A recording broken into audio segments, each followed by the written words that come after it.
This is our corner sewing exercise. We have our two pattern pieces that we cut earlier, the square and the band. Also, we have the markings that we've done earlier also. 1/2 inch seam allowance marked on both edges, and we have our dotted line that we have done to the corner. Okay. Before you sew, you're going to clip this. This can be done during sewing, but it's very difficult to do. So make sure you sew it, you clip it before you sew.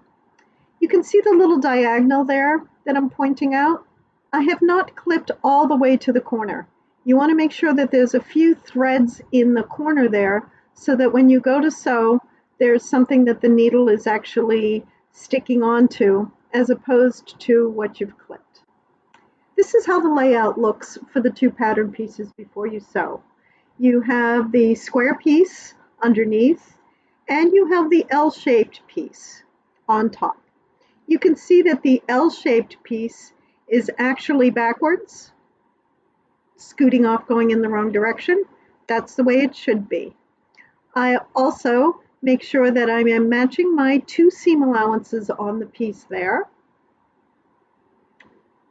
and that it matches up at the top. Here we are ready to sew that piece. You can see that I've put my raw edges at the 1/2 inch mark. I'm going to sew a few stitches, do a back stitch, and I'm going to sew this seam together at the 1/2 inch mark all the way down to the corner.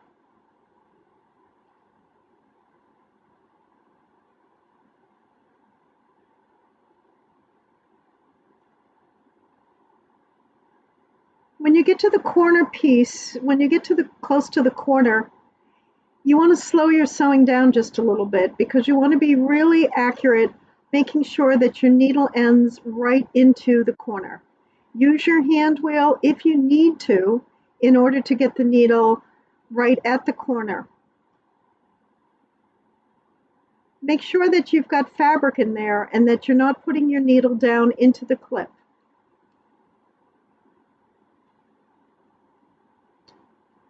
Now we're going to take our two seam allowances and we are going to match them. We're going to match the band piece seam allowance with the square piece seam allowance. In order to do that, we're going to take advantage of the fact that we have done the clip and the fact that your needle is still in the fabric. Lift up your pressure foot and swing your band piece around,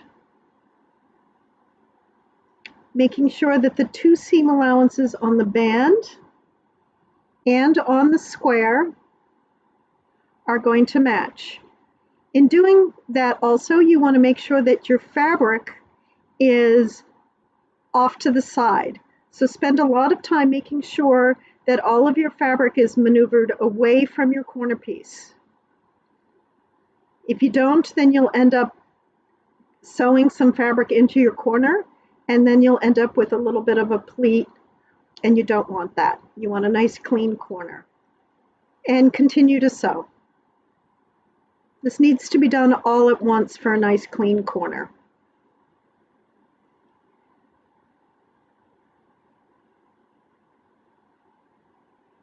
If your seam allowances aren't exact, I'm really not all that upset about it.